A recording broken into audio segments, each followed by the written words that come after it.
What's up, everyone? It is Sunday, March 15th, 2020. My name is James Ellers. If you haven't yet, please like and subscribe on YouTube. Also, please hit that notification bell so you don't miss any streams we do. On Twitter, you can follow me at Ellers, just ELLARS. And if you haven't yet, please listen to the Forward United podcast. We have a few new episodes going up pretty soon, and it's available on any platform for podcasts.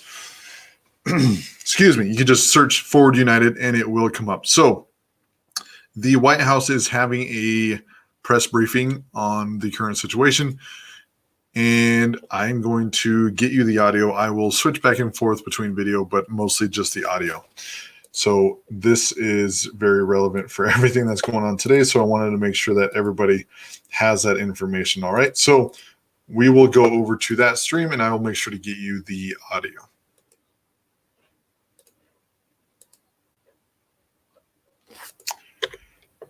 Let's see.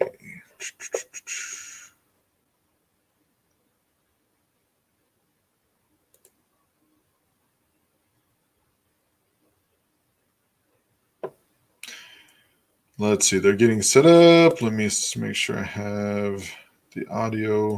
Observe, as you know. All right. Let's get this for you guys. And I will commentate, probably be angry, but we'll see.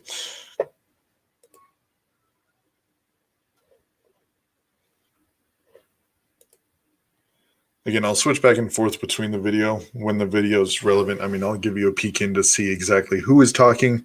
It looks like a lot of the same people that were at the press conference the other day, a couple of the doctors. Hopefully not as many corporations because holy shit.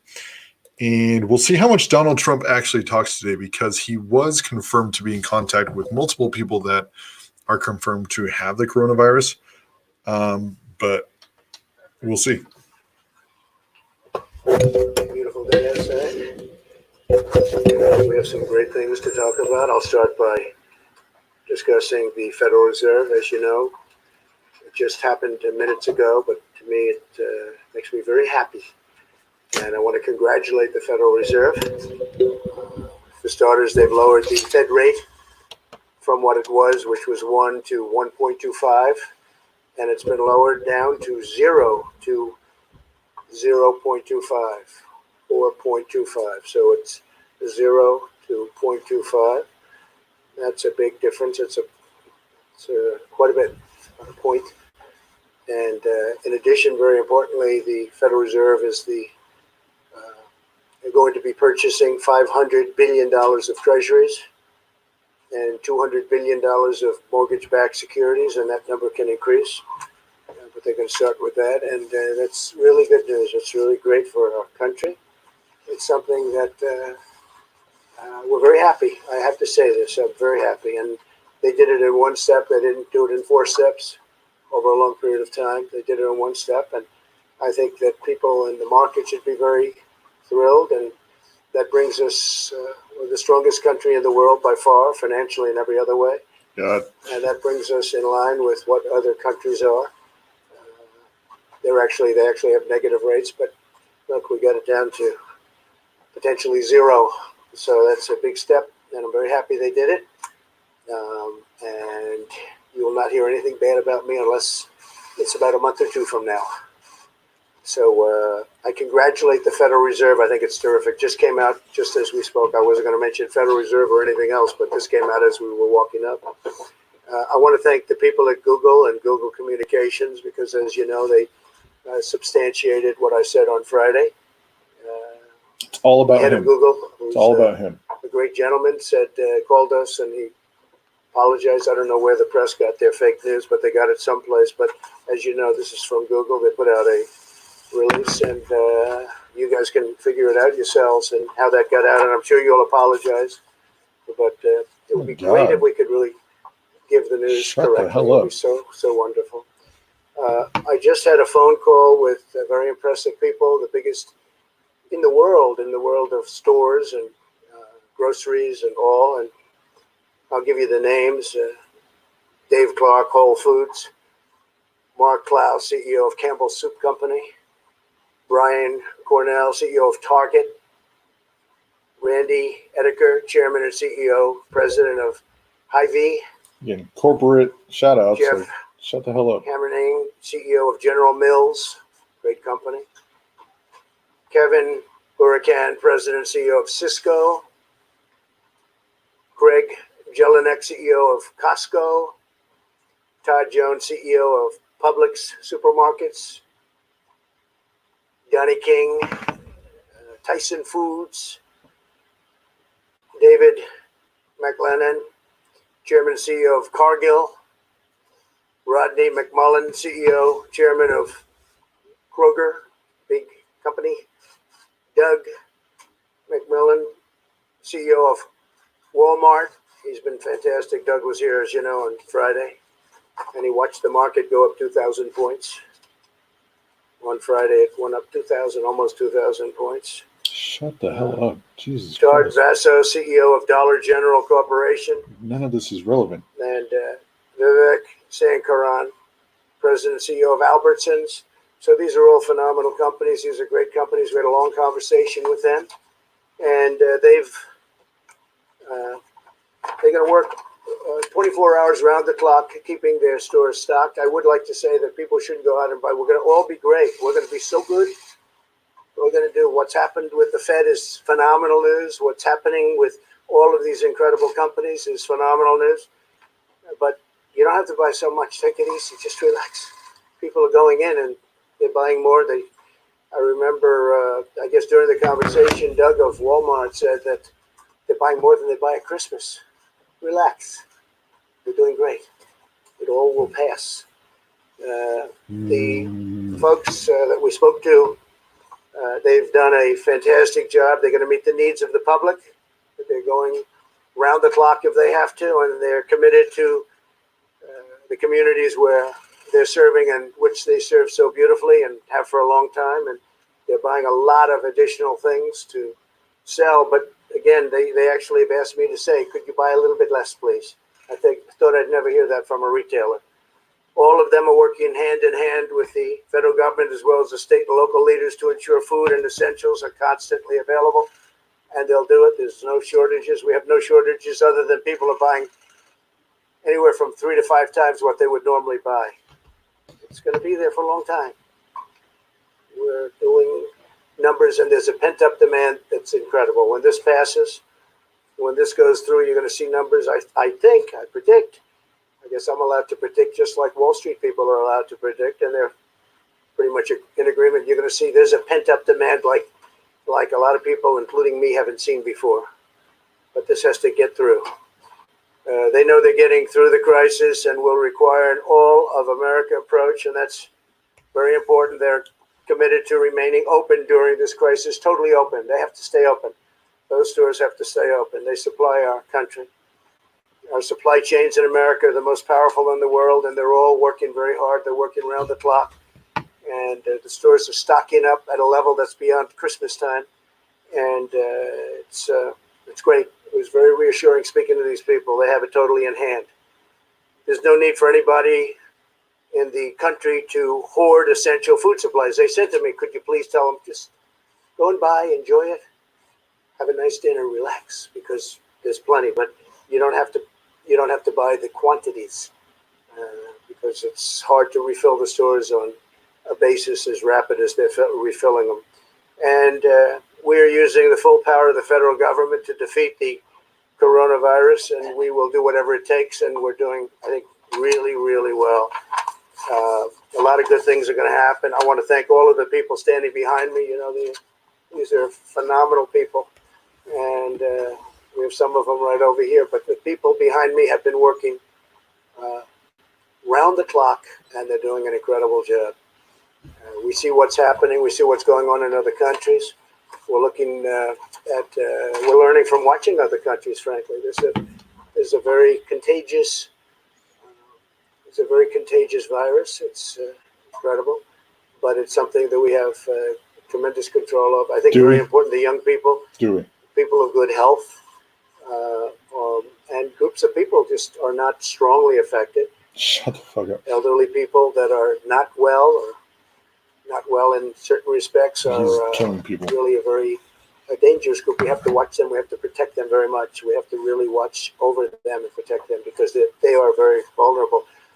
And with that, if it's okay, I'm just going to go and make some calls. I'm talking about Federal Reserve. I think it's a tremendous thing that took place just now. I didn't know I'd be surprised on a Sunday. I don't know if that's ever happened on a Sunday before, but I would think there are a lot of people on Wall Street that are very happy.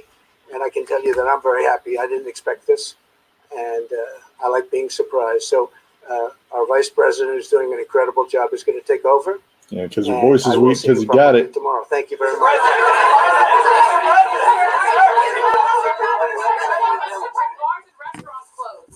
Trump is gone. What the hell?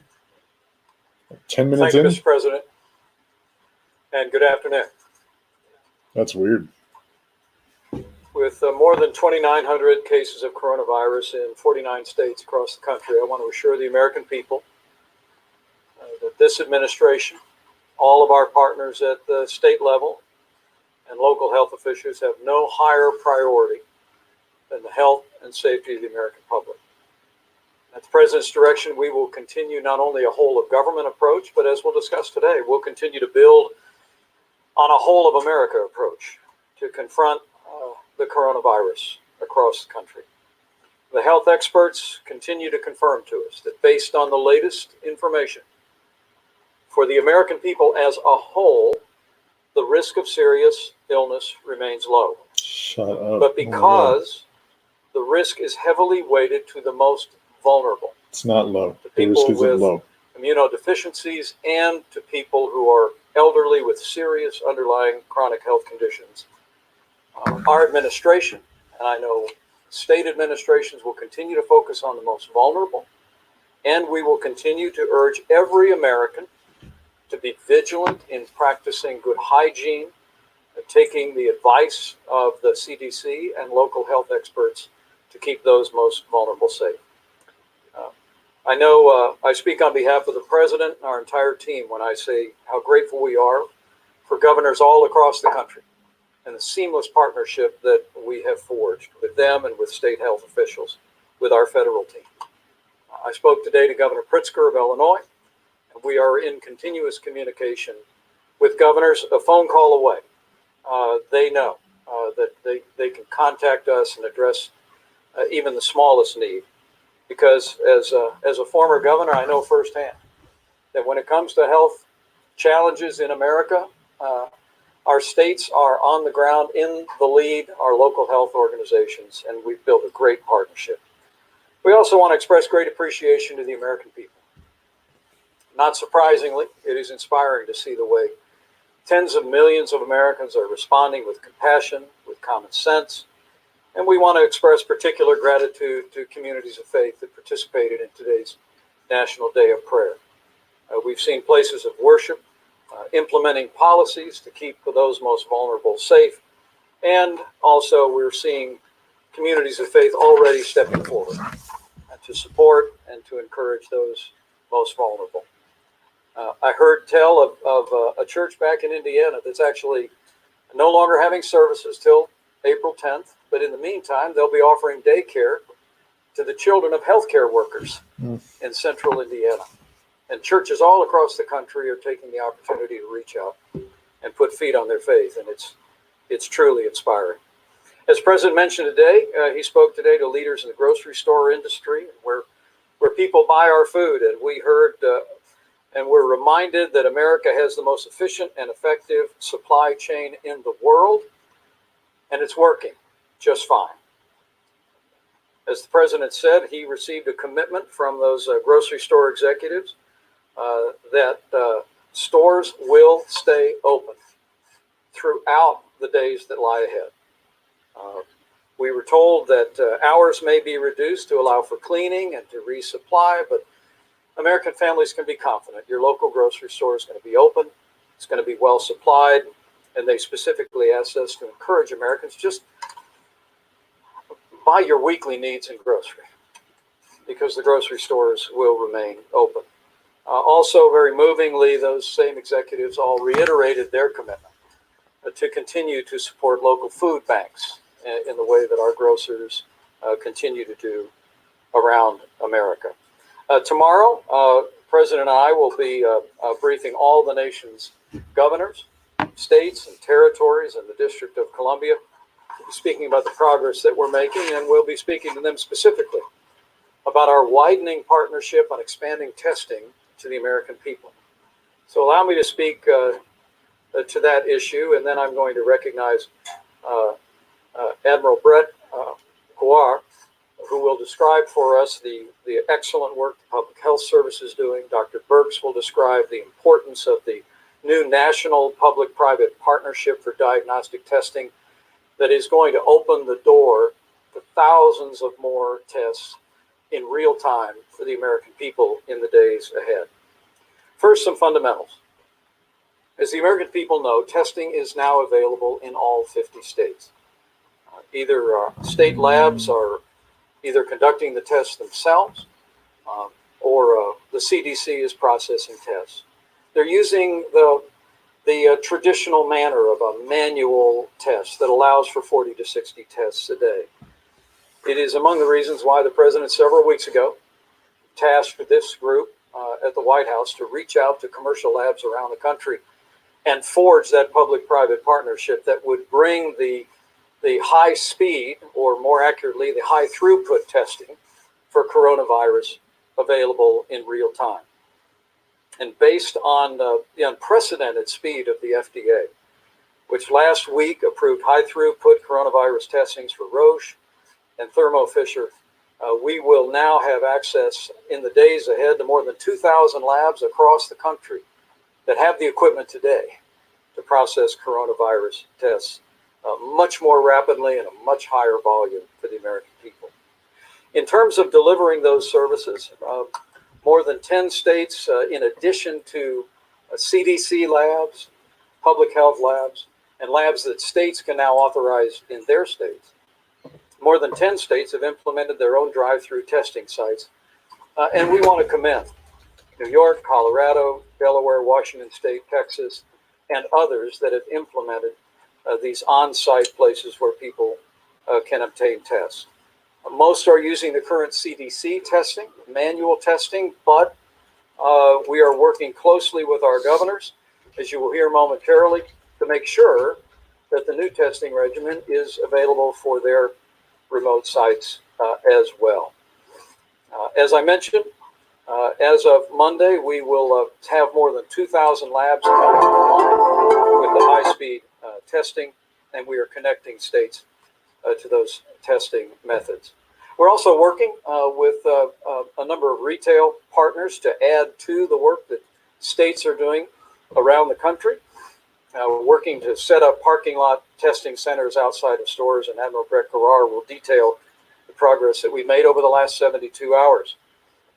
Following the President's declaration of emergency, the Admiral and our Public Health Service have forged a partnership now with FEMA, made possible by that declaration.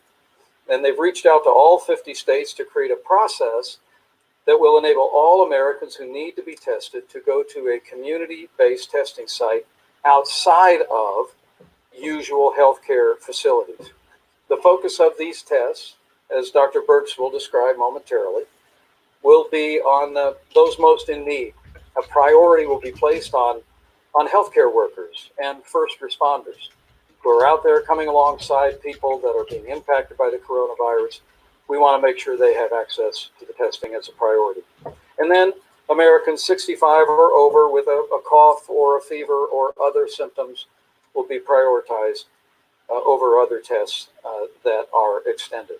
As I mentioned, Admiral Guar will describe the progress that we've made in just a few moments, but we're going to continue to work very diligently, hour by hour, day by day in the days ahead, to expand testing around the country and access to this extraordinary and unprecedented national public-private partnership for diagnostic testing.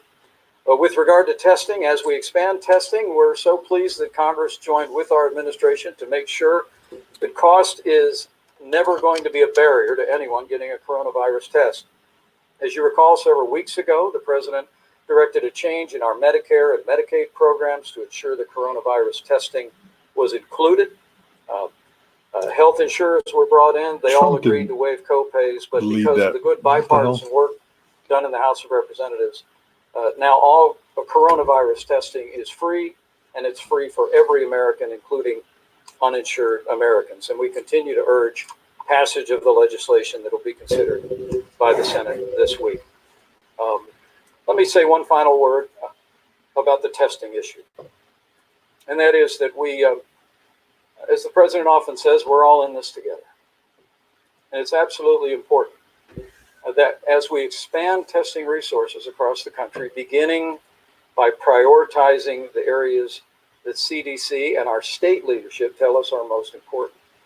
It's important that the tests are available for people that are most in need, and for our healthcare workers and first responders that are helping them and supporting them.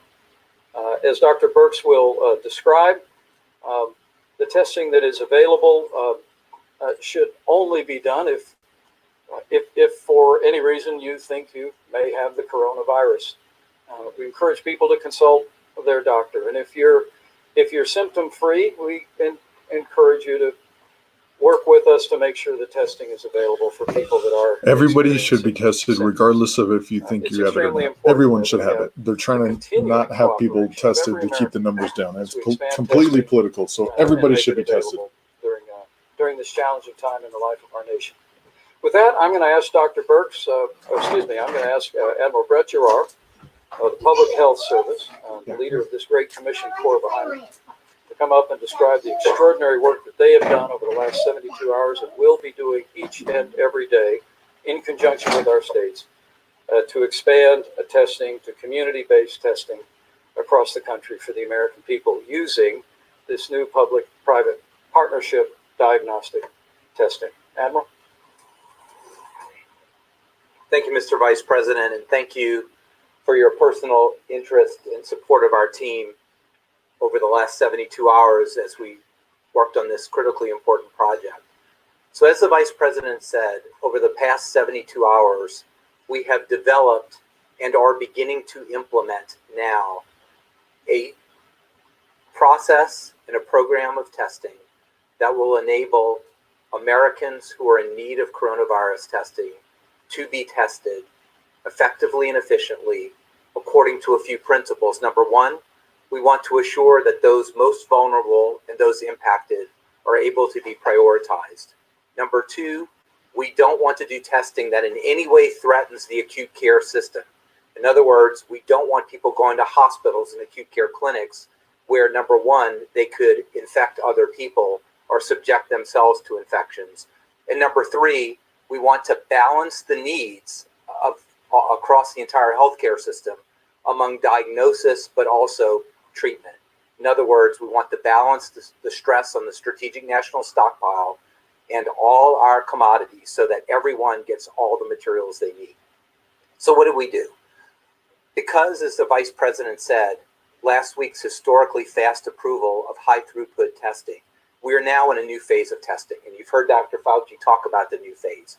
So we're going from somewhat manual, relatively slow phases to a testing regimen that we can test many tens of thousands to hundreds of thousands of individuals per week, and maybe even more. We will have 1.9 million of these high throughput tests available this week, with numerous labs up to 2,000 starting to turn the lights on beginning this week and rolling out over the week. That is really a game changer for us because the back of the shop testing capability is there. The front of the shop is what we've been really working on. In order to get a test there, you've got to be able to swab individuals, get them into the system without completely paralyzing the entire healthcare system as we have. So with the emergency declaration, this was very, very important to us because it really enabled the historically effective processes of working and empowering states, federally supported state-led efforts through the normal FEMA mechanisms.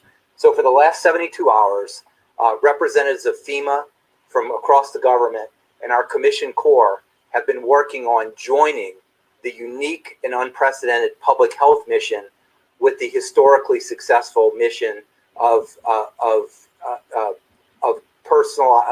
distribution centers, places for distribution, the pod system of FEMA. Our public health service, we've already deployed over 1,000 officers in support of the coronavirus missions. That includes to the Diamond Princess, to the borders, to the quarantine stations, to the acute care settings where we're caring for nursing home residents in Seattle. So we have a very experienced group, and we brought these together. So what we've really designed and how we're working with the states, we have contacted all 50 states through the FEMA system, every single region, every single state, to understand where they are. As the Vice President said, some states are rolling out some of their own community-based testing. They need to be augmented. We believe we've created a model based on the public health and the FEMA system that is optimized, that can be used for drive-through or potentially walk-through. Each of these pod-based units, we believe, can screen 2,000 to 4,000 individuals a day for testing with all the appropriate personal protective gear, all the appropriate back end and linkage to the public health system, including testing. We know that we have the logistics to do that. We know we have the materials to do that. And again, this is federally supported, state-led efforts. Many states need the full meal deal. They want dozens or public health service officers to work in protective gear to actually test. They need supplies like protective gear. They need swabs. They need logistical supports. Other states only need a fraction of that. They may have all the personnel, but they really need the know-how, the template, and some of the gear that we provide. We are going to start implementing this system this week in a number of states, primarily those that are the hardest hit right now or are on the rise, and the CDC has advises us that that's when they need the testing.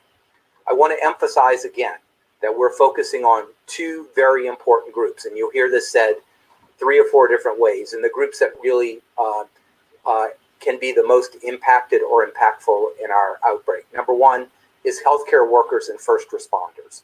This is very important for 2 reasons. Number one, we have to take care of the healthcare workers and responders because when America needs them, they need to be available, healthy to provide the care that we all deserve. But it's also important that if they feel they have a risk of having contacted coronavirus, that we test them so they cannot spread that, for example, in long-term care facilities where the elderly are. And the second group would be the elderly. And we are classifying that according to risk as those 65 years of age or older who have a respiratory symptom and a fever of 99.6. That's a lower number than you've seen before because those who are older do not spike high fevers like children do, 104, 105. So you set the bar just a little bit lower.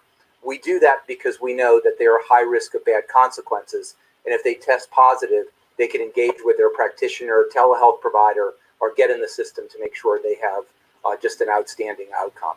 So that is really where we are. We've made really unprecedented progress. You will see these sites rolling out progressively over the week. This is not make-believe. This is not fantasy. We've developed the model. We've talked to the states. We're focusing on specific locations now. We will start shipping gear, stuff tomorrow. We will start deploying officers tomorrow and Tuesday, and we'll begin seeing these sites, in addition to the ones that are springing up now, implemented during this week. We will have the capability of testing tens of thousands of additional people through these sites every week, in addition to all the capability that's now going to be distributed in the 2,000 laboratories in the major central core laboratories. And I know you have a number of questions that hopefully in the question and answer session we'll be able to answer for you. But I think this is just a great linkage. I'm a pediatric ICU doctor. I take care of sick people. I know what happens when you get respiratory illness. The Surgeon General is an anesthesiologist who takes care of people who have respiratory difficulties and manages that. So we know how this works. We've been there. The most important thing we've worked on right now is making testing accessible because of the advances of the FDA and private industry to make these high throughput tests. Now we can work on the front end with the emergency declaration. We have all the tools, and all of government has really come together with industry, not just government and states. It's really been private industry, the manufacturers to bring the swabs, the personal protective gear, the laboratory testing, the shipping, the fronts with Walgreens and Walmarts working as potential sites. This has been something in my mind has been unprecedented. The entire society approach working so intensely over the past, certainly over the past weeks, but incredibly on this project over the past 72 hours. Thank you, Admiral. And let me say, we are moving out now that we have the public-private partnership with the major commercial labs. And now you have our public health team as well as FEMA moving out, connecting to the states to deploy these point of distribution community centers. We'll also be working closely with members of the media in individual jurisdictions, as well as we're working with Google and other tech companies to make sure that there's online resources where people will be able to readily access a questionnaire that will walk them through the symptoms and whether or not a test might be indicated. And also in the days ahead, we look forward to that same website being able to direct people to the nearest community center or drive-through center that's available. But let me introduce Dr. Deborah Birx to speak about that patient experience and about the importance of the right people seeking the testing in the days ahead. Doctor? Thank you.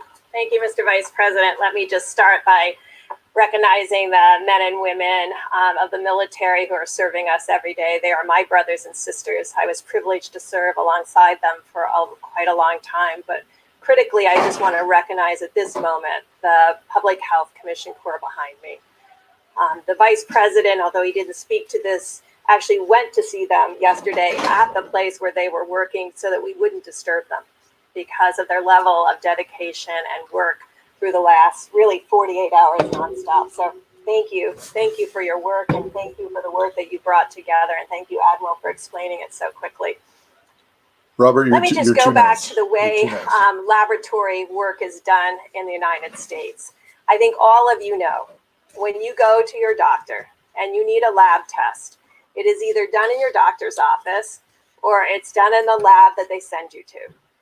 When we started this emergency response to this virus, we started with what we knew, and that was the flu platform that we used for surveillance.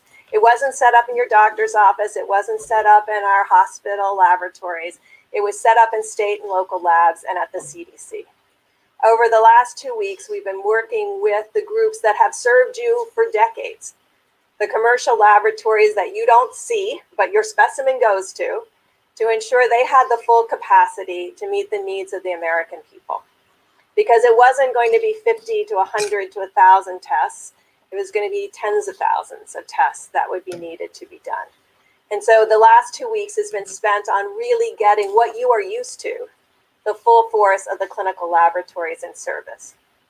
At the same time, what you heard described here is how do we serve the needs of the people in the community, where they reside, where we know when we're talking about people with vulnerable conditions, immunosuppression, medical conditions, or the elderly, that we don't want them having to sit for long times in doctor's office and hospitals' waiting rooms. And you see what state and local governors have done to move past what we would normally do, a referral to your doctor's office and to your hospital, but really providing community-led services to provide this testing.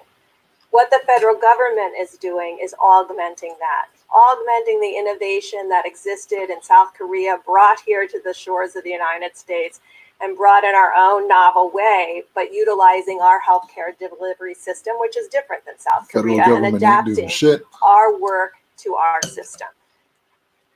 So to the hospitals and to the laboratories, we know that there will be pent-up demand for this. Make sure every hospital, every laboratory, I'm speaking to the people who work in labs like I did myself, make sure you have enough pipette tips, pipetters, and all of the equipment that you need to run this laboratory. You know what you need. Make sure you have that and have that available for these tests. Because we know with this increased sampling, this increased ability to have community access, additional samples will be going to these laboratories. They can manage the high throughput, but they need all of the supplies that they would normally need to run these tests. Think of it, if you're doing HIV viral load, same thing, just what you need. You know what you need, make sure you have that. that will be run. And the most important thing I know for each and every one of you is, how am I going to get my results? And so we're making sure also that the end of reporting is also there, that the reporting is available to you, to your doctor, and also to the state and local governments and the federal government, not with your personal identifiers, but to really understand where there are positives, where there are negatives, so we can ensure that healthcare providers have what they need to meet the demands of the American people and their health needs when they're there. Now, let me just say one bit about reporting. So you will notice as these tests roll out over this next week, we will have a spike in our curve. For those of you who watched China and China reporting, remember when they changed their definition and all of a sudden there was a blip in their curve? We are going to see that. We are going to see a spike as more and more people have access. And I want to finish by again reminding people how important it is. I know everybody's going to want to go to these drive-thrus, but if we could prioritize, like we have asked you to prioritize the care of every person with a pre-existing condition and immunosuppression and the elderly with existing conditions, we've asked you to prioritize them, and we ask you to prioritize them in the lines, so that our first responders and our healthcare providers and everybody who has difficulty to get to doctors' offices can utilize this system while we bring all the other traditional systems that you are used to and have availability for you online over the next few days and weeks. So thank you for constantly reminding us how important it's a response of all of America for Americans. All of America for Americans. It's a privilege to be part of this solution and be part of this team. And again, I want to close by recognizing the Commission Corps. They have spent, I'm not sure they had anything but pizza to eat for the last 2 days, but we appreciate greatly. Donuts. All right, don't follow their guidance. Dr. Fauci. Thank you, Mr. Vice President. I'll be very brief. I just want to say, listening to the description of Admiral Joa, I'm very pleased to see how things have evolved. I think we can describe this as entering into a new phase. Look how close they all are, too. Testing space available here in the United States. You've heard me on many of these briefings talk about the multifaceted armamentarium that we have to address the crisis of what the world is seeing and the challenge that we're seeing right here in the United States. I mean, obviously, the travel restrictions have been, in my mind, a very, very positive way that we have prevented more of the input from outside in that would seat us and make our job more difficult. And then we have, as I've mentioned, the containment and the mitigation from within. You're going to be hearing more about advanced guidelines about that, more precise instructions of how we could implement this mitigation within the community. But now that we have a situation that is going to be rolled out, and remember, I want to emphasize what was just said. We're not going to go from here to there overnight. It's going to be a gradual ratcheting up that I believe is going to happen quickly, so that then we can start talking about things and put behind us the multiple understandable questions about testing and move on to see how we can make this multifaceted approach really work for us. Because as I've said many times, and I'll repeat it, the worst is yet ahead for us. It is how we respond to that challenge that's going to determine what the ultimate endpoint is going to be. We have a very, very critical point now. If you look at the curves that I've described multiple times, this window that we're in is going to be very important for us to stay ahead of this curve. Thank you. Questions? Mr. Vice President, we've seen a number of communities across the country that are starting to either close restaurants, some are even doing curfews. Do you envision this happening kind of nationwide, where we'll see some rules come to effect saying, we don't want people out at places that are not essentially a Walmart or a grocery store of some kind or a testing center? And then also, I would be curious to see, we've also heard so many from travelers today that were coming back from these airports, they were flying back. They were so concerned. I'm sure the Secretary will address it, but these folks that are wondering now, did they catch up because they were stuck waiting in line for hours and hours at customs? Your thoughts on that? Well, we will have updated guidelines tomorrow morning for you that are being vetted now with CDC and all of our top healthcare experts. But what I would just recommend to the American people is to review those federal guidelines and know that we'll also respect and defer to decisions that are made by governors, by state health departments about what's best for that community. What my health care team, some of the best people in the world, tell me very regularly is that it's very important that you follow the data. You make decisions based on the circumstances that are taking place in that community. But we'll have more broad-based recommendations for the American public tomorrow. And let me say, I'm going to ask the Secretary to come up and speak about the screening issue. The President made a decision Why to is it so quiet? all travel from Europe that is underway now. And as of midnight Monday night, we will be suspending all travel from the UK and Ireland as well.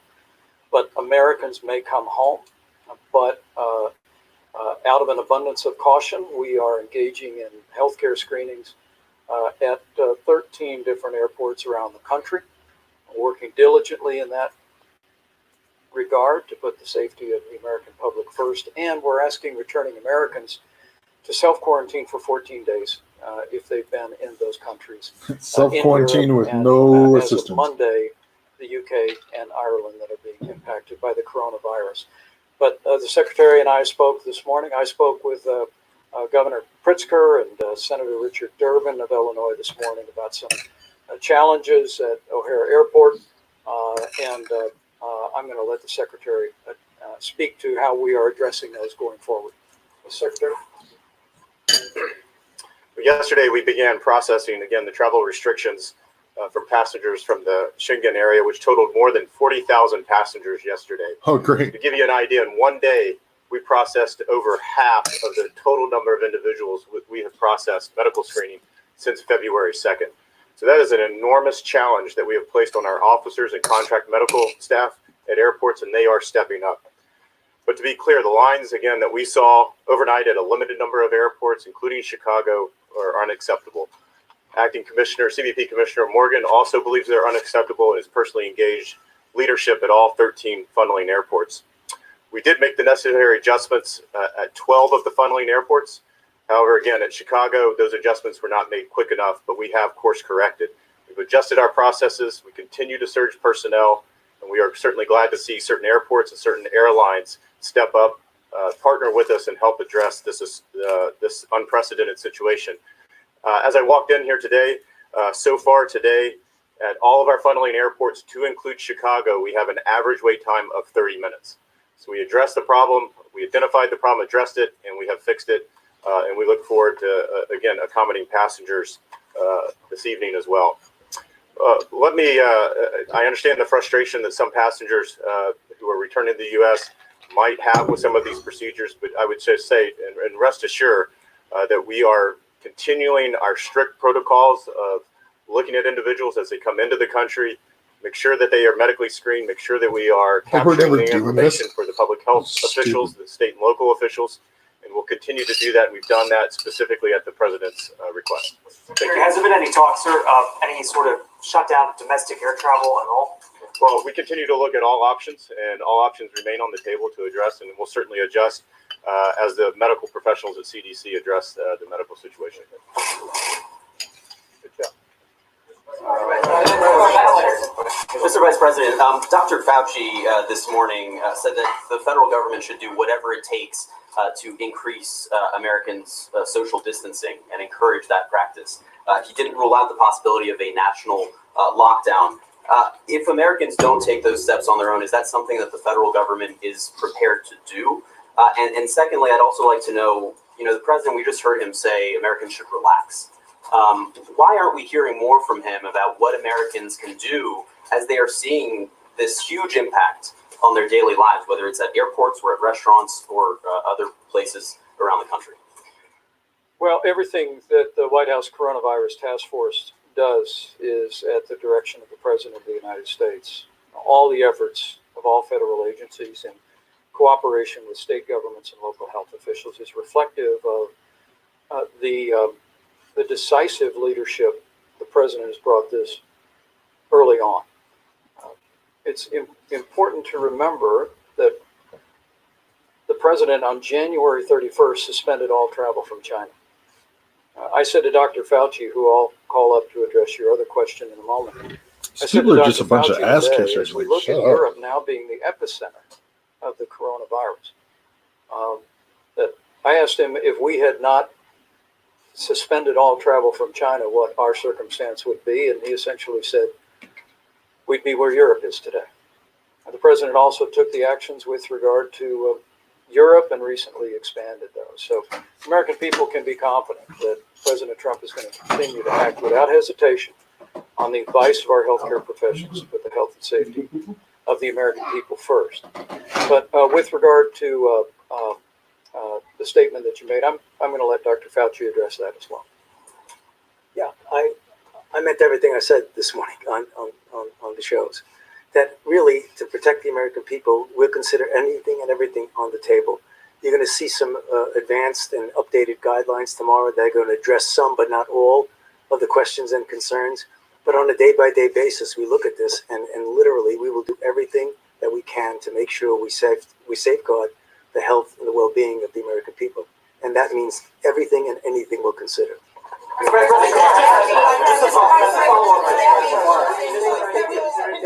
Dr. Fauci, can you give us some examples? You say anything, everything, like what? Like Like what Europe is doing? No bars, no restaurants? that could be, absolutely. I mean, that could be. It's coming tomorrow. Can you give us more concrete Yeah, idea I don't right want. now? You must know what it is. What I don't want to do is I don't want to, jump ahead of the guidance. I promise you, let the guidance come out. We'll be here every day. I'll answer the question after the guidance. I promise you. Vice President, how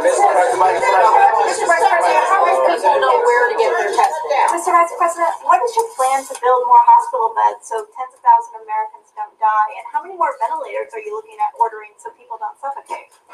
Well, let me let the Secretary step up. I know that there's a long-term planning that takes place at HHS for those circumstances. And when I traveled to HHS yesterday, we reviewed all the numbers about stockpiles, everything from masks to ventilators to gowns. Mr. Secretary, you might just speak about capacity issues. And let me say, it's a very good question on your part.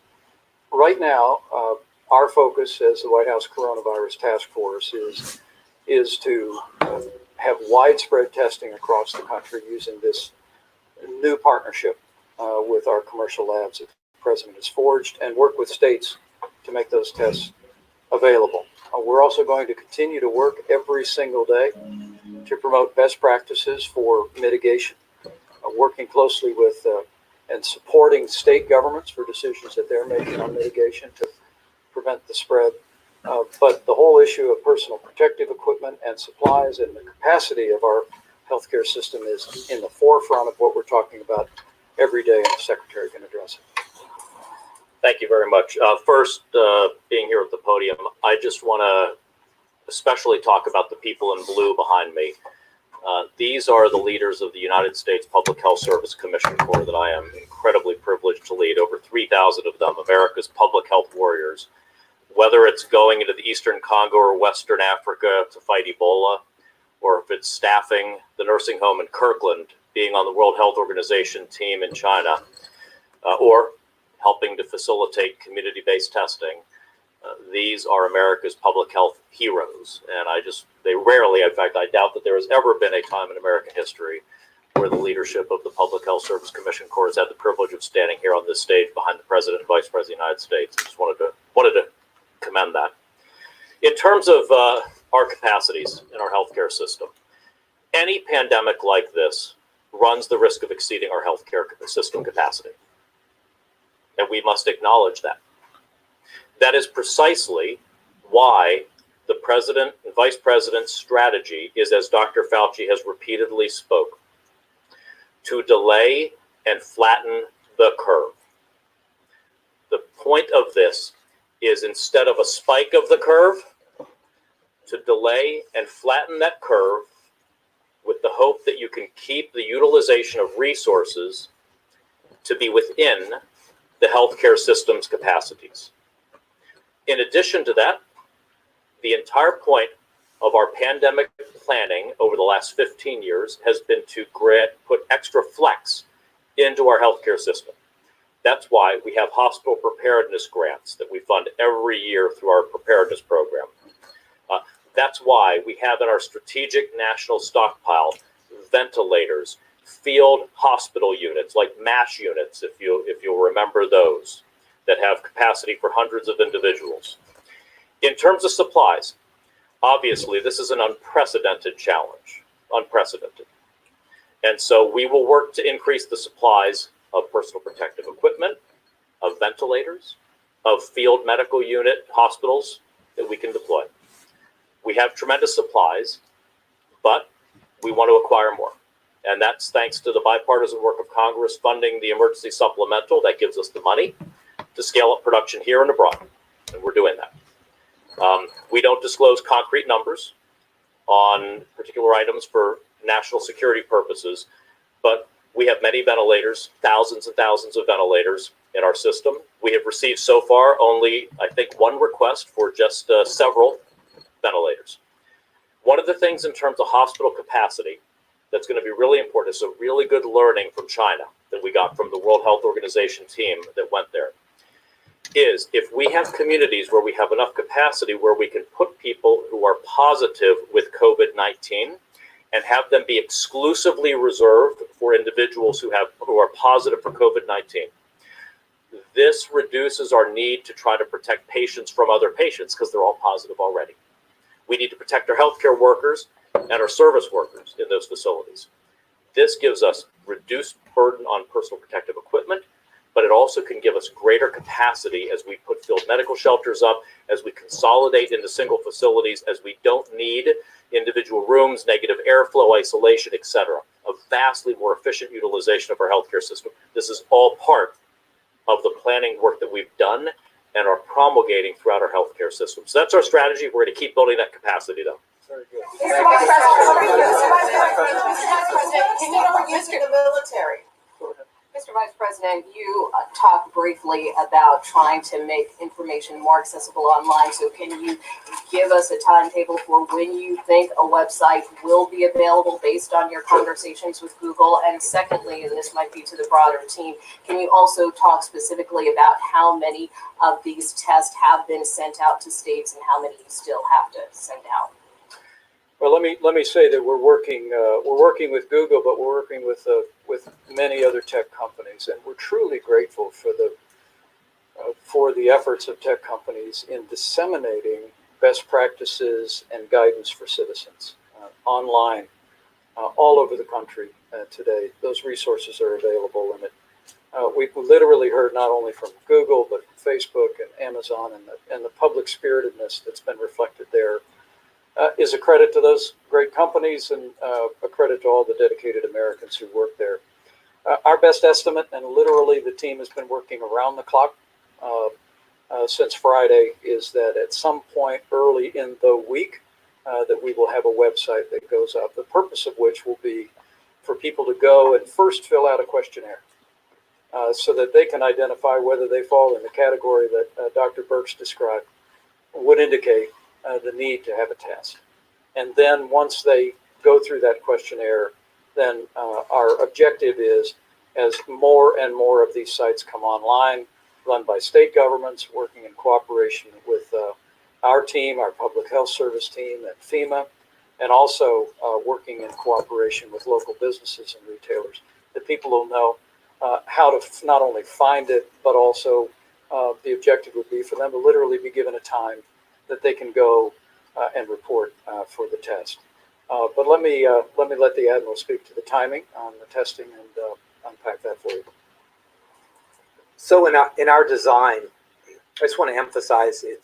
We talk about testing and we talk about so many things, but we're really talking about people, and we're trying to make this a very person-centric experience to easily access the system, to give clear guidance about how to go, when to go, information that even if you're not really indicated for testing, information you need to help protect yourself and your family. And then on the back end, very customized reporting. And we're talking literally about having telephonic services to call individuals who've been tested, let them know yes, no, and what the next steps are.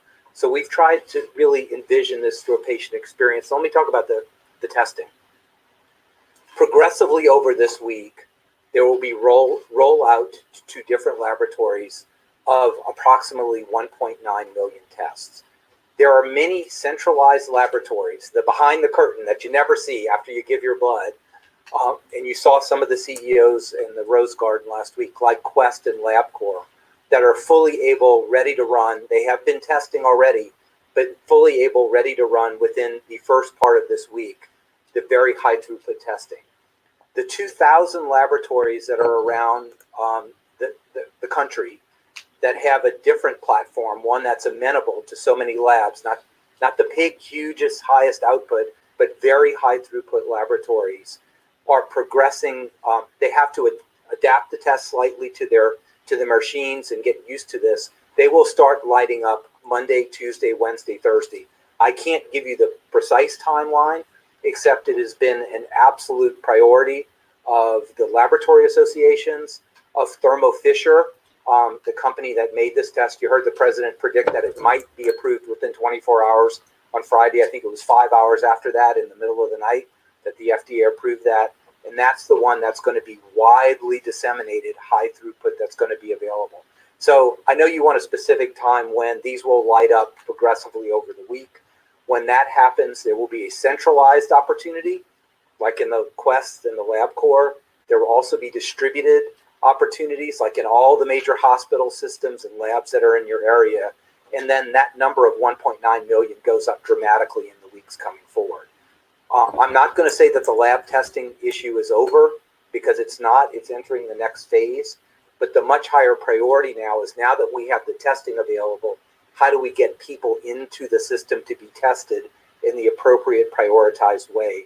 And that's what we've really been focused on. Information, website, points of distribution model that are tried and true, enabling the states, providing them with equipment, supplies, know-how, and Commission Corps officers as needed to help man these or staff these as we move forward. So you'll see this rapidly developing over the week. All right, guys, last question. Mr. Vice President, are you considering domestic disasters? Mr. Vice President, market futures are down despite the dramatic move from the Fed that the president applauded, would suggest that there's still concern about that we haven't done enough to respond to the economic impact of this deal, or of the coronavirus. I'm wondering when specifically we're going to hear from the White House about how you're going to impact or help impacted industries, from the airlines, the cruise ships, and secondly, I wanted to talk about the legislation that came out. The White House fought to exclude workers at larger corporations from paid sick leave. And so I'm wondering what you say to somebody who flips burgers at McDonald's or works at one of these large chains that's worried about staying home and potentially missing a paycheck. Well, first, let me say we strongly support the House legislation, which, while it gives some flexibility to small businesses, which will be reflected in the regulations going forward, no American worker should worry about missing a paycheck if they're feeling ill. And if we can't say often enough to our fellow Americans, if you're sick with a respiratory ailment, stay home. And as you've heard here today, over the course of this next week, we're going to see testing become much more widely available. Beginning in the areas the CDC will focus us as the highest priority. But working with members of Congress, we've made sure that not only is testing free, but we have every confidence that the extension of paid and family leave to Americans will be extended in a way that should give every American that confidence. And let me say, with regard to the economy as a whole, I think the Treasury Secretary has been working very diligently on the president's behalf. We had the supplemental $8.3 billion bill. The House has now acted on important legislation that we fully support, and we hope the Senate takes it up this week. But whether it be the airline industry, or the cruise line industry, or the hotel industry, as the Secretary said recently, we are in just the first few innings of this effort. And the President has directed us to bring the full weight of the federal government to bear to confront this crisis. First and foremost, on behalf of the health and safety of the American public, but strengthening our economy, ensuring that those vital industries will be able to find their way through and grow strongly once this coronavirus has passed will be a priority. And we're already in discussions with members of Congress in both parties about that next phase of the support. But let me say as I close, that we will be back in the morning tomorrow for a briefing. And also we'll have a health briefing in the afternoon. But again, I know I speak on behalf of the president when I say how grateful we are for all the governors in the country, for all the local health officials, everyone that's coming alongside Americans. We encourage every American to continue to use best practices and common sense, even if you're not in a high-risk category, as the vast majority of Americans are. Remember those people around you who may well be. Remember those seniors with underlying health conditions. It's the reason why you need to keep washing your hands. You need to keep practicing good hygiene, cleaning those counters and surfaces to make sure that we don't convey the coronavirus to them. And finally, let me also just let me add to all the wonderful accolades of the public health service personnel behind me. These are all heroes. And I have to tell you, having been over at HHS yesterday, having seen the way these people drop everything and are rolling into this effort to expand testing across the country, it'll be these people in these blue uniforms that you see at an awful lot of these points of distribution, these community centers around the country. And for all they're doing today, for all each one of them done throughout their career, I know they have the thanks of this president, his vice president, and the American people. How can you say that? Companies. All right, so a thought clicked in my mind. That's kind of disturbing, but I'll say it anyways. So the reason they haven't been doing a lot of testing up to this point is because, it's political. They don't want all these negative tests to come back or positive tests to come back and it looked poorly on President Trump's administration. So that's why they haven't been doing them. They have said a couple times that they developed a new test. Why would they develop a new test when there's already testing out there? Like, why wouldn't they import whatever, South Korea is doing? So, conspiracy theory. It's probably, it's just conspiracy theory. So we'll see. But would Trump go far enough to have a new test developed that wasn't very accurate and gave more false negatives?